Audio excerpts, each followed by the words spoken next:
Welcome to our YouTube channel study for brightness. आप सभी का स्टडी फॉर ब्राइटनेस चैनल पे स्वागत है। फ्रेंड्स, स्टूडेंट्स, क्या आप जानते हैं कि जब आप सोने की दुकान पे जाते हैं और सोने का रेट जो है ग्राम में पूछते हैं, लेकिन सब्जी लेने जाते हैं तो उसका रेट किलोग्राम में पूछते हैं। तो चलिए, इसी जानकारी के लिए आप पूरे वीडियोस को देखिए और हमारे चैनल को सब्सक्राइब कीजिए और उसके बगल में बेल आइकन को प्रेस करके हमारे सारे नोटिफिकेशन और अपडेट्स को प्राप्त करें। अब हम चलते हैं अपने आज के टॉपिक क्लास 11th का फर्स्ट चैप्टर, फर्स्ट लेक्चर, मापन और मात्रक। मापन और मात्रक यानी मेजरमेंट एंड यूनिट्स। स्टूडेंट्स, क्या आपने सोचा है आपके घर में प्रतिदिन सुबह आता है दूध वाला और आप उससे दूध लेते हैं। आपने कहा 3 लीटर, तो उसने क्या करता है, अपना एक पैमाना निकालता है और उससे आपको 3 बार दूध डाल देता है और आप सेटिस्फाई हो जाते हैं कि हमने 3 लीटर दूध ले लिया, और वो भी सेटिस्फाई हो जाता है कि मैंने 3 लीटर दूध दे दिया। अगर आपको 4 लीटर चाहिए तो वो क्या करता है, उस पैमाने से 4 बार नाप देता है। तो इसका मतलब क्या हुआ? इसका मतलब ये हुआ कि वो एक नापन है और उससे उसने 3 बार नापा तो 3 लीटर, और 4 बार नापा तो 4 बार। इसका मतलब उससे, उस पात्र से उसकी तुलना की रही है, तुलना की जा रही है। तो यानी यदि किसी भौतिक राशि का एक ज्ञात नियत राशि से तुलना करना ही क्या कहलाता है, मापन। और चूंकि तुलना की जाती है इसीलिए इसका क्या, इसका नाम पड़ता है तुलनात्मक विधि। तुलनात्मक विधि।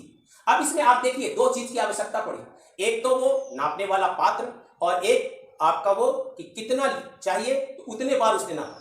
अगर आपको 3 लीटर चाहिए था तो उससे क्या किया, उसने मापन में भरा और भर के 3 बार उसको समाहित किया। अगर 4 कहें 4 लीटर तो उसने 4 बार समाहित किया। इस प्रकार मापन के लिए हमें 2 चीज की आवश्यकता पड़ती है। एक हमें पड़ता है मात्रक और एक पड़ता है संख्यात्मक। एक पड़ता है मात्रक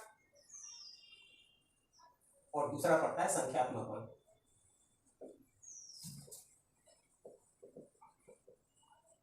ये 2 चीज की आवश्यकता होती है। मान लीजिए कि ये एक छड़ है और इसकी लंबाई ज्ञात करनी है। अब ये छड़ जो है मीटर से नापना शुरू किया गया, 1 2 3, यानी हमने कितने बार नापा, 3 बार। तो इसकी क्या हो गई, इसकी 3 बार नापा, 1 2 और 3। मीटर को हमने 3 बार नापा, मीटर से हमने 3 बार नापा, तो ये क्या हो गया, 3 मीटर। 3। लेकिन इसी को एक दूसरे स्टूडेंट्स ने नापा और उसने एक छोटे से पैमाना सेंटीमीटर से नापना शुरू किया, और सेंटीमीटर से जब नापना शुरू किया तो उसने पाया कि ये 300 है। ये संख्यात्मक मान कितनी है, 300 है। तो ये संख्यात्मक मान 300 लिखा गया। ना तो ये पहले से इसमें कोई किसी प्रकार का कुछ न लंबाई में परिवर्तन हुआ, चौड़ाई में परिवर्तन हुआ। आखिर ऐसा क्यों हुआ कि एक ने नापा तो 3 मीटर, दूसरे ने नापा तो 300 मीटर। बस इसका सिंपल सा आंसर है, इसका सिंपल सा आंसर है, ये 3 क्या है, इसका क्या है, 3 तो संख्यात्मक मान, और ये मीटर क्या है, मात्रक। ये 300 क्या है, संख्यात्मक मान, और ये सेंटीमीटर क्या है, मात्रक। तो इससे क्या होगा कि संख्यात्मक मान और मात्रक, यानी हमें किसी चीज को मापन में उसको परिमाण देने के लिए हमें 2 चीज की आवश्यकता पड़ती है। एक तो संख्यात्मक मान और एक मात्रक। ठीक है, इसने जो यूज किया, इसने मीटर का इस्तेमाल किया, इसने जो यूज किया वो सेंटीमीटर का इस्तेमाल किया, और दोनों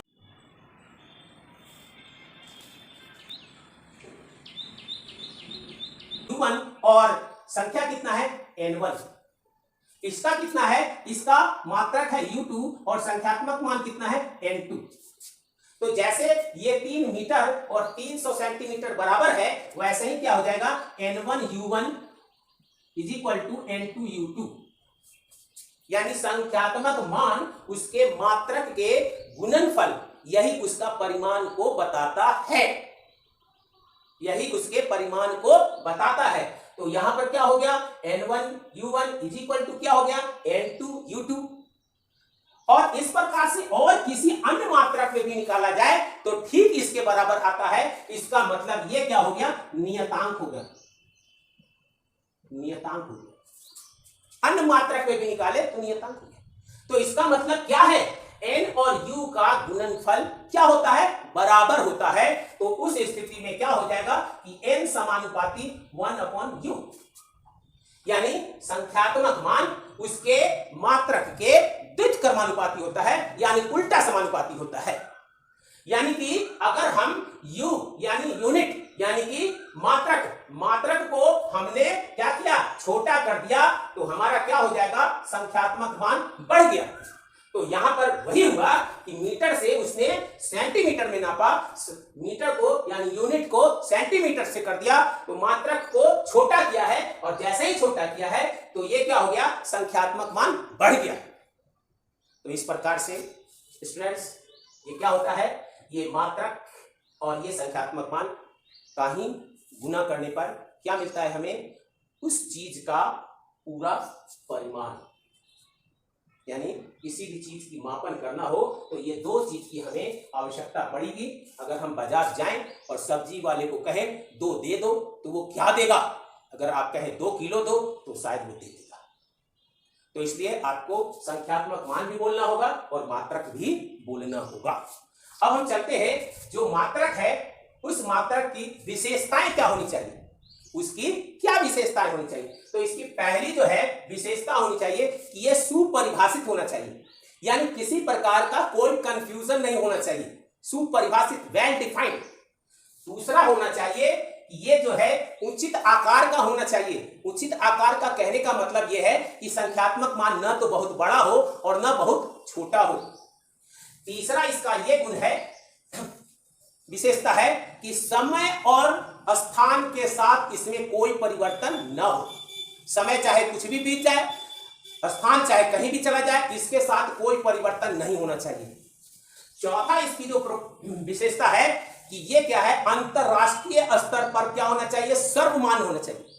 मैंने इस शर्ट के लिए यहां से 2 मीटर कपड़ा लिया और जापान जाके भी 2 मीटर कपड़ा लिया, तो कपड़े की लंबाई में कोई परिवर्तन नहीं होना चाहिए। यानी अंतरराष्ट्रीय स्तर पर, यानी जो विश्व मानता हो वो हमें मानना चाहिए, और हम जो मानते हैं वो विश्व, तब हो गया अंतरराष्ट्रीय स्तर पर। ये क्या हो गया, सर्वमान्य।